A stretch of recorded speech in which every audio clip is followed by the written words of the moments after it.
Hey everyone, what's up? I just wanted to share with you the state of affairs of my attic when I initially moved into the house. In the first couple pictures, you'll see a picture of an antenna that was up in the attic. I don't even own a TV, so I removed the whole antenna. In hindsight, someone told me that you can get a whole bunch of channels, like up to 50, with a big rabbit ears thing like that, plus it's up out of the way. So maybe you want to leave it, but I knew it wasn't for me, so I got rid of that thing and recycled it. The second thing, in some of the pictures you're going to see a big mound of fiberglass insulation.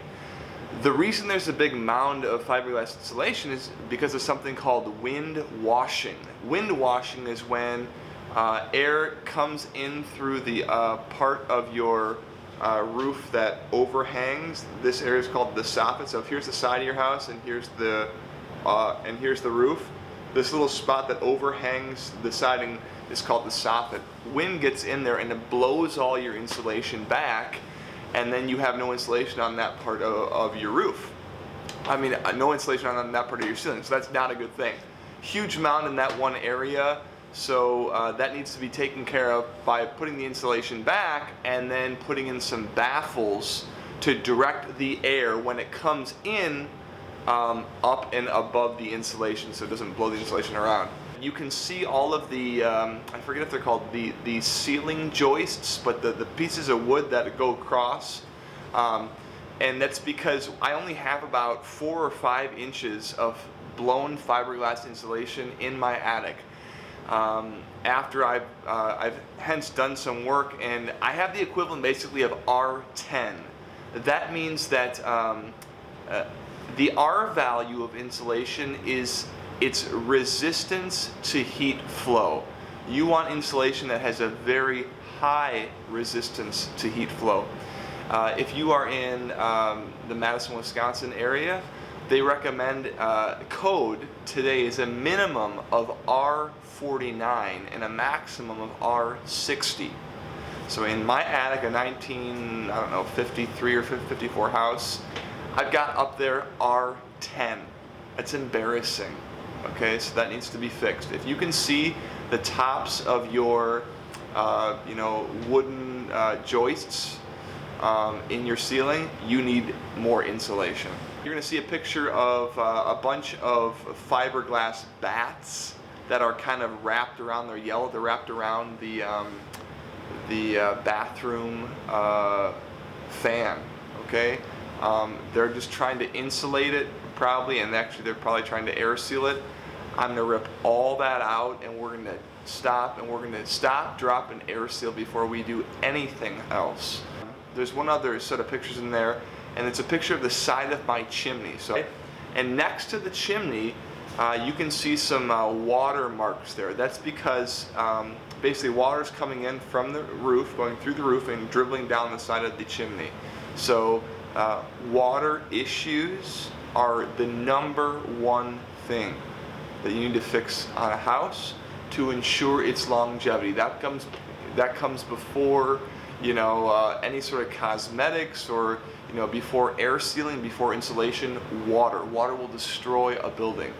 So the pictures that I showed you are just an example of where you can see some water coming in, or some evidence of water that has come in. Lastly, I want to say is if you get up into the attic, you'll see that people had some pieces of plywood. You could get also OSB. OSB stands for orientated strand board. You can go to your local home store and they'll probably have like the 70 or 80% off, like the lumber that's like twisted a little bit or it's not perfect. You can buy some of that crap, put it up in your attic so you have something to crawl onto so that you don't fall through the ceiling. That would be a really great video to watch, but probably cost you a little bit of money to fix. So you want to make sure you have those boards that you can kneel on as you're moving around up there. And then finally, if you are in your attic and you look up at the underside of your roof, you're going to see some pieces of wood. That wood is called sheathing, right? It's typically, like in my early 1950s home, it was made of plywood. It could also be OSB, which is like a composite wood that's all glued together. It looks like a mishmash. But if you see blackness on that wood as you're looking up at it, that might be mold. So that's just, if you see it, it might be what you're looking at. So just a heads up. Don't freak out yet, but be aware of what you're seeing. And there was some of that in my attic, and I'll talk about how I address that later. So I know I'm throwing a lot of stuff at you. I'm not trying to overwhelm you. I'm just giving you some tips about what I saw when I went up into my attic for the first time as a new homeowner. And you might have similar things in your attic as well. Stay tuned for how I fix these issues properly using building science, doing things slowly, methodically, and correctly, and most importantly, or maybe not most importantly, but on a budget, and learning as I go, and doing things so that I have a safe home that will last for tens, maybe even another 100 years, but a long time, a healthy home.